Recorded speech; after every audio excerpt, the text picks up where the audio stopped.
Okay, good afternoon, everybody. Welcome once again to the Meat and Potato Show, conservative talk and awesome rock. I am your host, Christopher Mader, and we're filming once again here at 18 Grafton Street at the Osgood Bradley Building.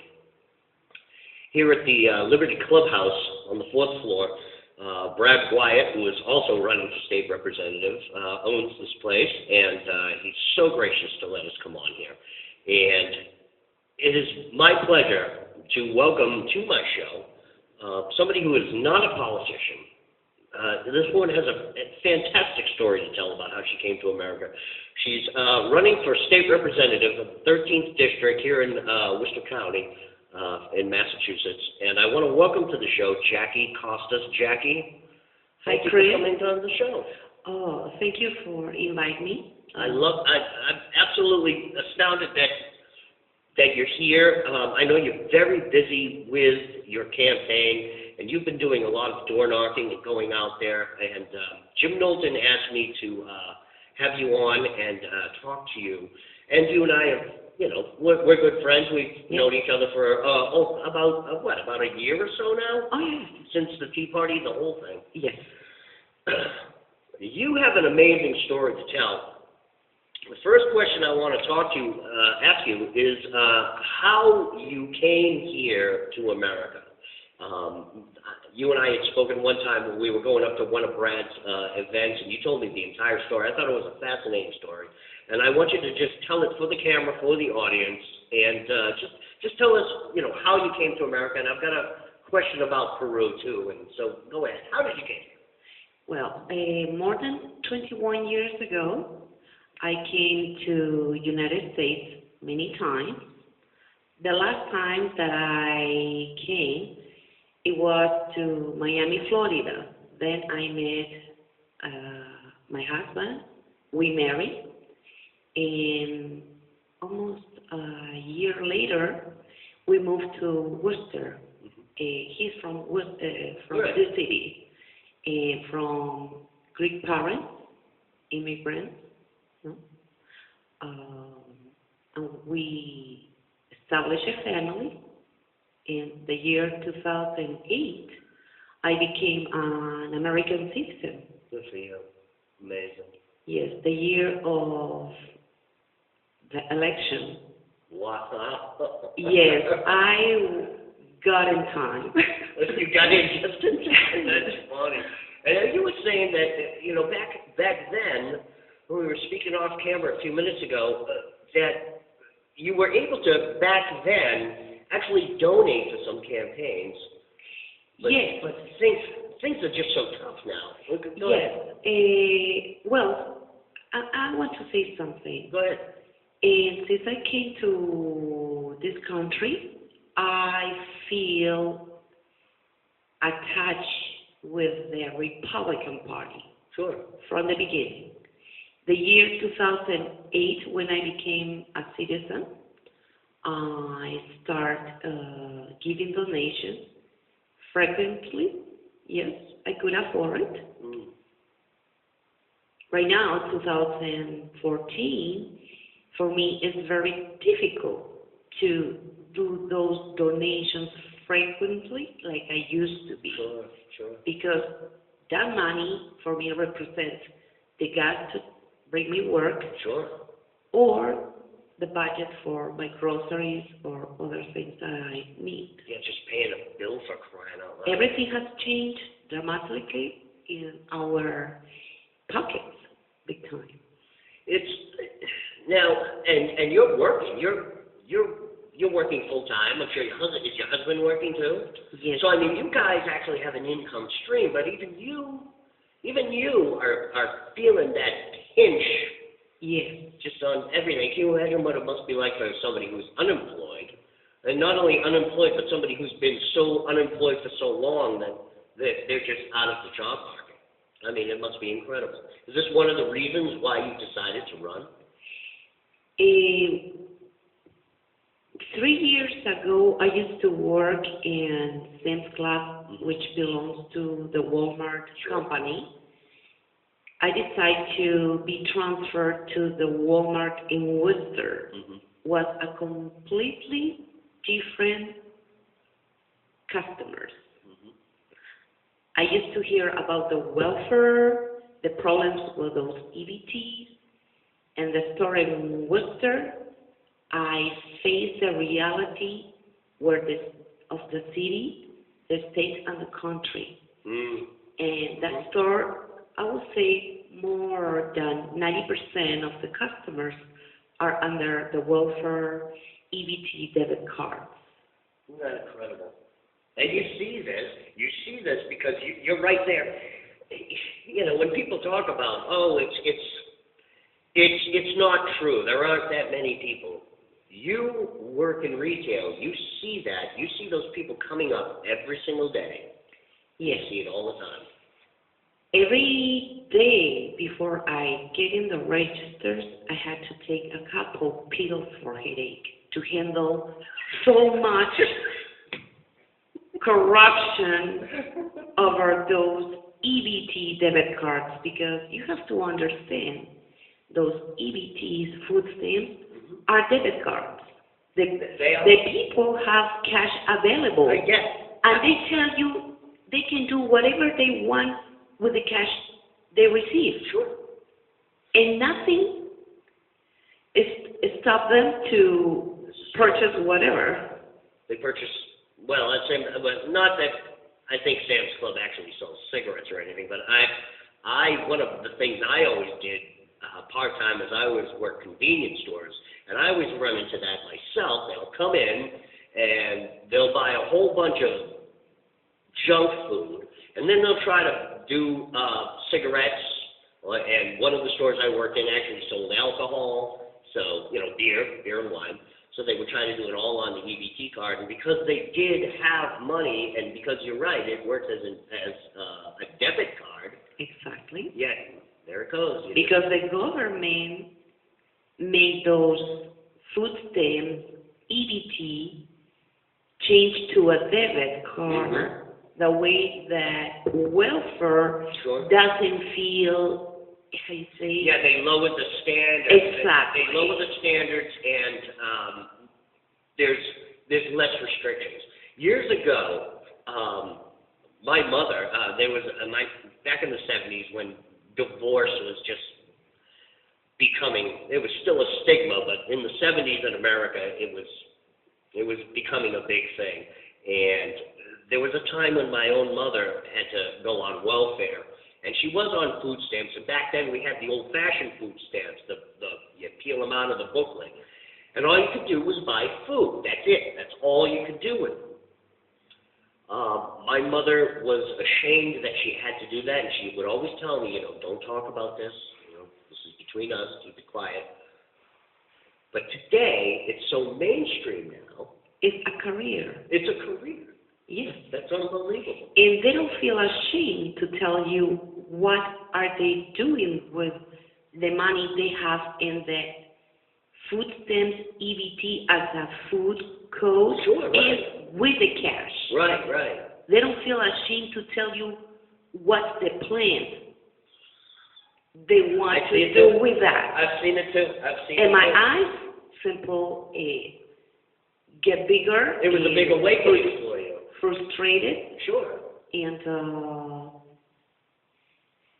one day, many times, we used to talk with my coworkers and customers. They are not under those EBT food stamps. The frustration, and so many times I say, what can I do? Where to go? Who to call? And I remember I saw Shauna O'Connell talking on the record with Greta, and I hear what she said, and I thought to myself, okay, finally we have somebody working to our side, to the low-income, hard-working class. But we need to support them. How? Because I belong to the Tea Party, I received invitation, and right after I saw Shauna talking on the record, I received invitation from the Twin City Tea Party in Leominster. Sure. Shauna was going there. And I thought to myself, okay, I have to meet this woman. So I drove to Leominster to meet her. And everything that I was holding on my chest, I raised my hand and I said what I was holding for a long time. And since then, I started attending more Tea Party meetings, other conservative Republican meetings, and learn and be informed what's going on. And I am so happy that I found a group that we are in the same page. Before I said, where to go? Somebody has to think the same way I do in the city that I live with. So that's what I'm running. She is my inspiration. Good. Excellent. Yes. What a story. That's amazing. That's fantastic. Now, here, when you lived in Peru, one of the stories that you had told me about was about the communists that had taken over in there and some of the things that had happened. And you had just said about how you would join the Tea Party. And one of the things I'm sure you know about the Tea Party is we're constantly under attack. We're constantly under attack by the left, by the communists all the time. So you actually, this experience that you have growing up in Peru and what happened, and I was wondering if you could just kind of give America a little bit of warning about communism and what happened. Go ahead. Okay, I just want to say one thing before I start talking about Peru. The Tea Party represents people like you and me. I know the Democrats, liberals are attacking constantly our group, and that is not right. That is not true, because I am from another country who experienced communism, socialism, terrorism. I am a cashier. I am basically a regular person. Okay, I found in the Tea Party members people like us. We are suffering the consequence of the bad financial crisis that the Democrats, liberals, are putting this country through. So back in the years when I was younger, much younger, I grew up in a middle class. I remember my father changed cars every 6 months. But a few years later, the military, under the communist leader, they took over the country.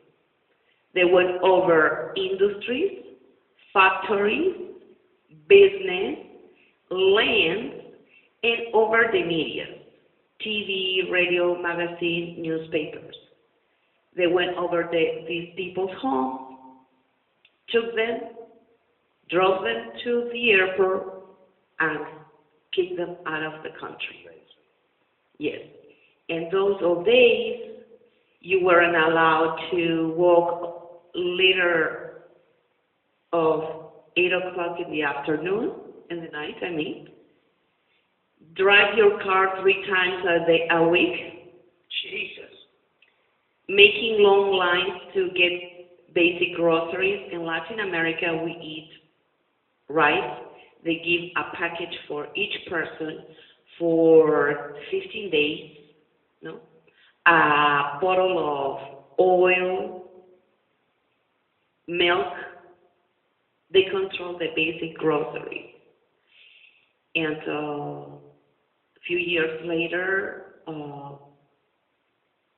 another military, which it wasn't too lefty, because the communist military were going to drive the country to a war with Chile, who makes border with our country. Right. When that was going to happen, another group of militaries removed this one, and the new military made the country change to democracy, to go vote for president. Mm-hmm. So those days came, a democracy party, which was middle right, won the election, did a crappy job. People were upset, and a candidate who was very socialist won the election later. Mm-hmm. Under the socialists, what they did was they opened the people's savings accounts and they took their savings in dollars Oh, Jesus. without warning. They did that in Cyprus. They just did that in Cyprus last year, I think, or something. Yes, and in countries like Peru, the people, because they don't trust the government and the banks, instead to put their savings, their money, their dollars in the bank, they start hiding those money Sure, right. They start under a pot of plant or behind in the couch, under the mattress. Those were the banks that we have in Peru. Not the bank. It was somewhere in the house hiding. And this would crush the economy because now there's no money actually floating through the economy. Everybody's holding on to their money. Exactly. But I mean, what were prices like? Prices must have gone through the roof. Yes. I remember. And how old were you when you came to America? I was 28 to 29. Okay, so this was a while ago, and so this was all going on as you were growing up, in other words. Yes, and in those old days, meanwhile the government they were stealing the money, Sure. the country. Right. Another group calling the Shining Path, the terrorists, Oh, yeah. was growing Right. and growing. The governments they were busy filling their pockets and filling their pockets. Mm-hmm. When I was 26, 27, they start in the rainforest, they moved to the Andes, and little by little they were surrounding the capital, bombing business towns, bombing buildings with people living in, and I left the country when they start going through the radios and threatening people to not go work because they could be under bad consequence. Sure. So Or business could be bombed while they're at work. yes, Did you the country was. Did you personally ever see anything? Did you personally ever witness any attacks? Were you ever? The bombing, the sound of the bombs. I remember the first bomb. What city? What town did you go I am to? from the capital, Lima. Okay, so you were there in Lima, and you would actually hear. The bombs. I think I was like 14 years old. No, Wow. 15 years old. Wow. And we were in the living room of my house after lunch, talking with my mother and friends. And then we hear a weird sound. Yeah, that concussion. That. Exactly, but we thought it was an earthquake, but it was a weird earthquake. So that starts the New Year's came.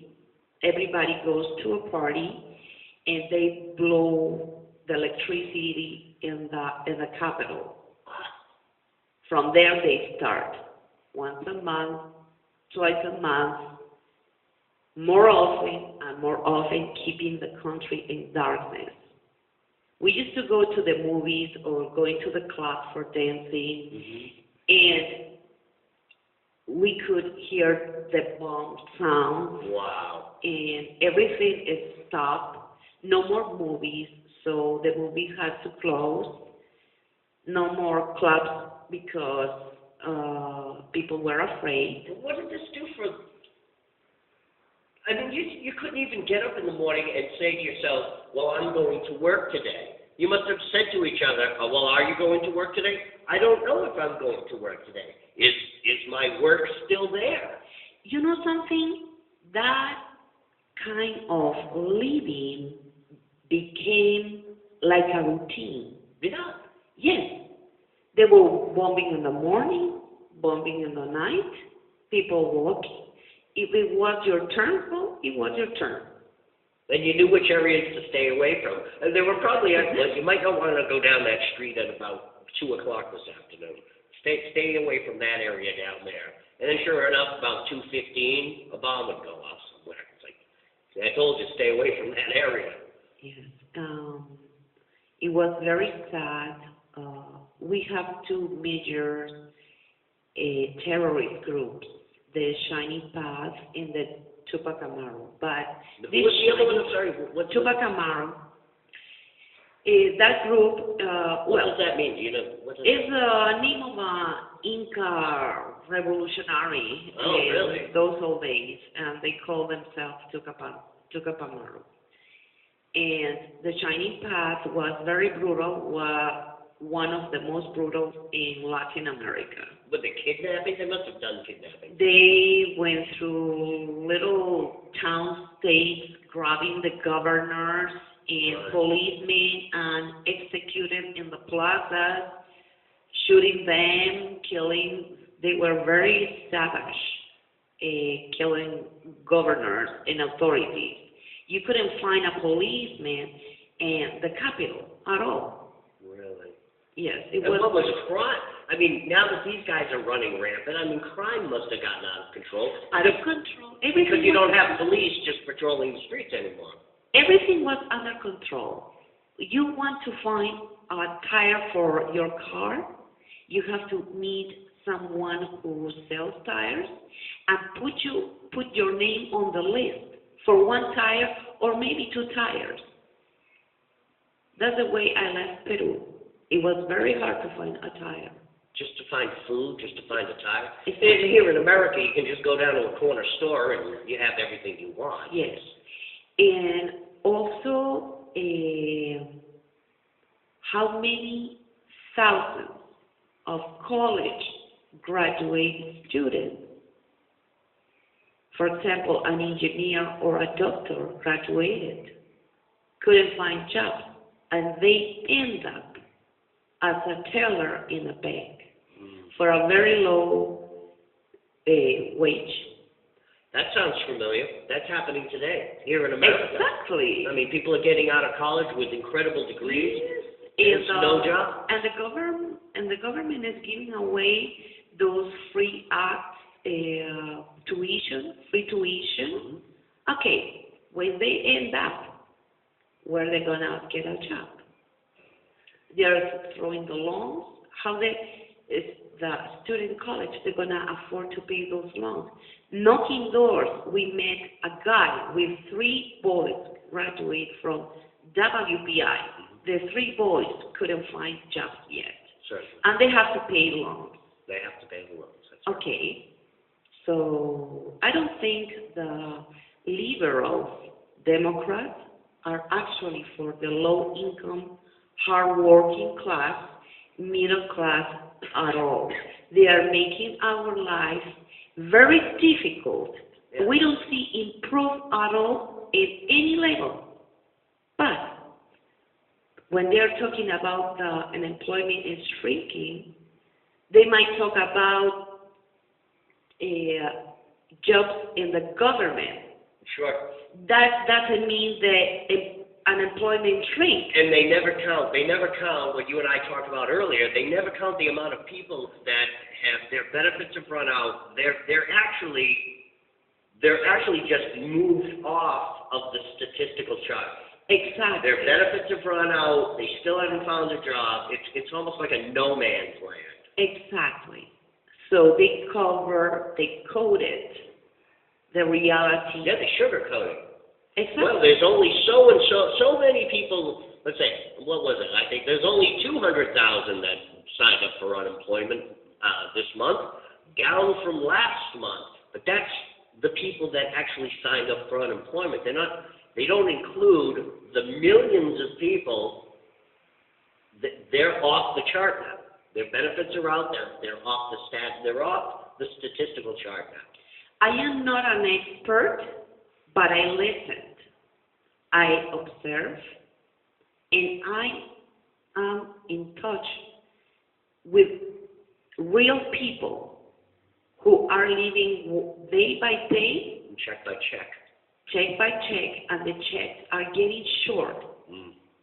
They have to choose from roof, food, or medicine. Mm-hmm. No, the three together. And that's insane. It's only one. You have to choose one. Exactly. So that's what I involved. I want to do something. I want to work. Jim Knowlton invited me. I was hesitating because I am not a political person, but somebody has to do something. But I think that's part It's easy to be sit down, get your opinion, complaining, but help. Get up and help the Republicans. And do something. Get involved with the Tea Parties. They need people. So you are doing nothing sitting in your couch, complain about the situation, thinking that your vote means nothing. You know something? When we get in the communist system, there will be no way to get out there.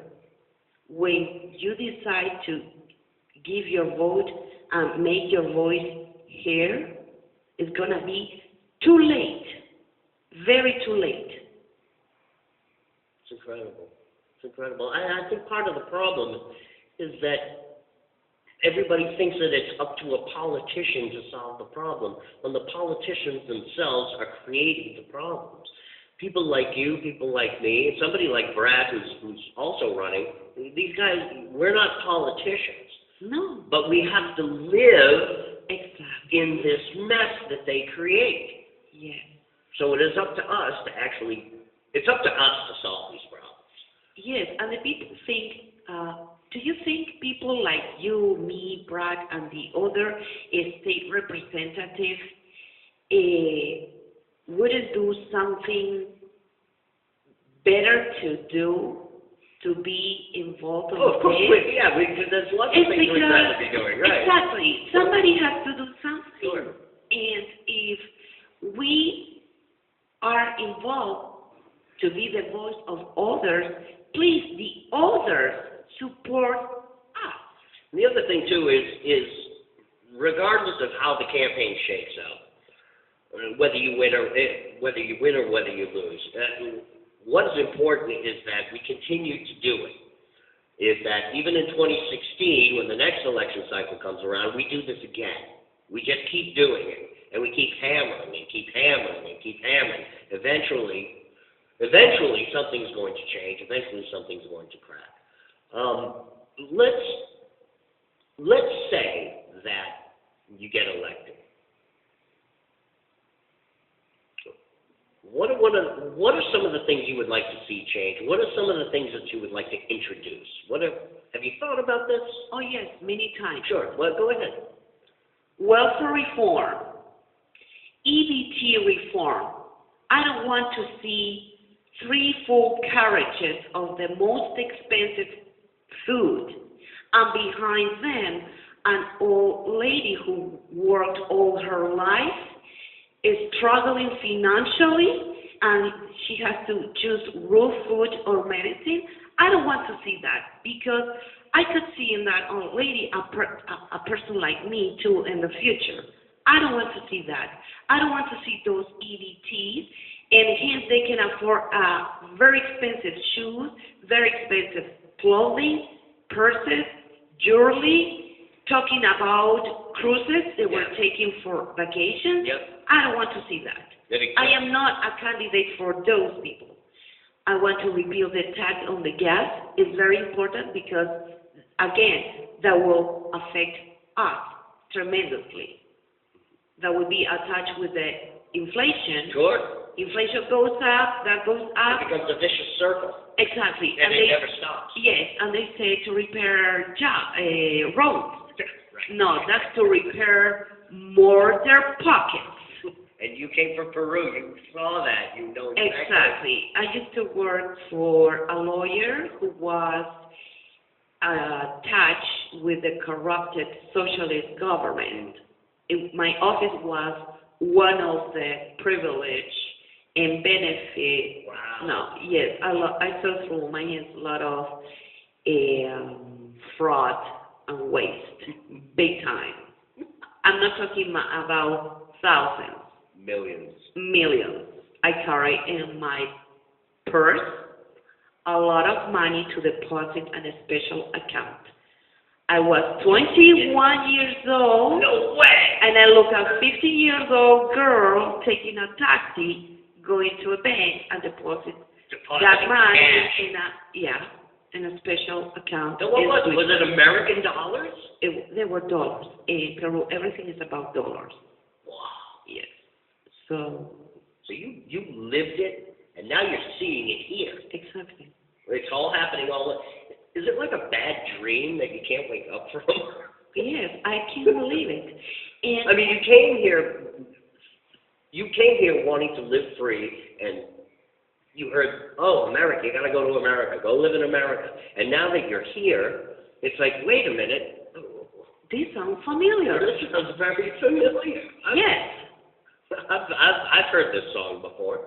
Yes, and repeal the tax on the gas, like I said. Repeal Obamacare. In Massachusetts, we don't need Obamacare because as long as I know, we have universal health care. Mm-hmm. So they already signed, somebody who's my opponent, signed for more than $100 million. Yeah, who's the seated person? John Mahoney. Okay. You're on camera. That's okay. And, well, hey, it's your opponent. You're supposed to speak out about it. And now, what did he sign? What did he get on board? For Obamacare. Sure, exactly. Right. Yes. So there is another money coming from the taxpayers. Again, we are attacked constantly. They don't leave us alone. And another thing very important is to support the small business. Sure. Cut regulations. No more regulations, unnecessary regulations. 50% of all jobs come from small companies and small businesses. Exactly. I believe that small business are the relaxed economy of each city, town, and state. You know, and I think a lot of people, they get confused with, they think that if we relax regulations and we relax taxes, that corporations, the big mega corporations, international corporations, will be the beneficiaries. And I think what we need to do is we need to start concentrating on small companies. The guy down the street who owns a sub shop, the person, look at Brad Wyatt here also. He owns a diamond blade company up in Clinton, Mass. He's not this international mogul. I mean, he's just a guy. He's got a few employees. He's building something right here in Massachusetts. Somebody like him needs to be given those breaks. Full support to the small business. When I came to the city of Worcester, I was in the register of Sam's Club. A lot of business people were offering me a job for a very good money to start. Right. I didn't leave Sam's. I stayed at Walmart.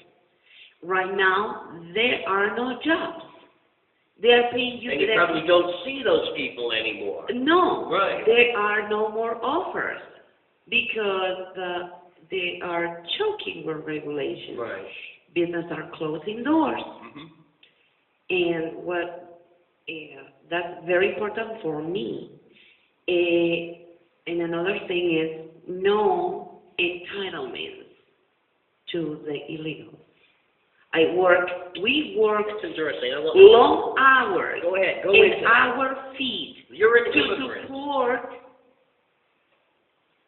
illegal immigrants who, some of them didn't work a minute in this country at collecting social security checks.